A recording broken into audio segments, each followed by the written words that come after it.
So my name's Kyle Milan. I'm the vice chair working with Lisa for the PMA. And so I work for a sales and marketing agency in industrial called MFG Tribe. Talking about recruiting, we're talking about getting attention, we're talking about standing out from the competition. It's simple marketing things, but it's the same thing that you have to look at. When the workforce is small with trade workers, etc., they have options. When they have options, they're gonna look you guys up and see who do they feel is the best. It's no longer just the job posting is out there, I'm gonna go after this job. There's tons of options. So where are people looking? They're looking at your website, your LinkedIn company page, the personal page of the people that posted the job or that they're gonna be working for. If they go to trade shows, they've been to trade shows, they're checking you guys out. They go to Google, they go to YouTube, right? YouTube's #2 search engine in the world. So they're doing research ahead of time. And if they go to your website and it doesn't give them the right feeling, if it shows that it's outdated, you guys aren't doing anything new, you're not showing off your technology, they're probably gonna punt that job and go for somebody that is showing off those things.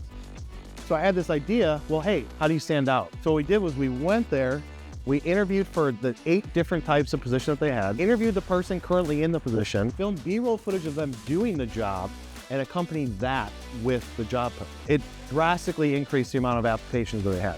They're talking about culture, they're talking about how it's a family-owned business, how they care, how they've been there 8 years, how they started as a fork truck driver and they went to first shift supervisor, and then like, it's just to be different. So I would urge you guys, if you're having issues, create a video.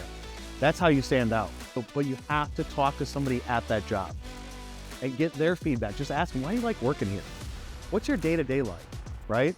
People care about that because it humanizes the brand. It makes it easier for people to relate. So this is our process. By no means would I necessarily advise you guys to do everything that we do. We do things differently, but take away what you will. This works. So each open position that we have gets an average of 125 applicants in 14 days. Our open positions are typically related to operations, marketing, sales, stuff like that. The first thing we do after initial screening of the 125, we ask people to send me a 1-minute video explaining why you are the best fit for the position. Starting at 125, after you go through and throw away all the garbage, basically cut it in half, you're down to, let's say, 60. From there, to get the people that will send the actual video, they can write and say, oh my God, I'm so excited, this is the best fit for me, send your bullshit cover letter, all that stuff. 1-minute video, maybe you get 20. Probably more like 15, 10 to 15. Actually send the video. Why do I do that? I do that because I want to see how much do they really want to work at this company.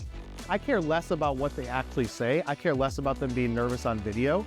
Round 1 is an in-person, it's strictly skills focused.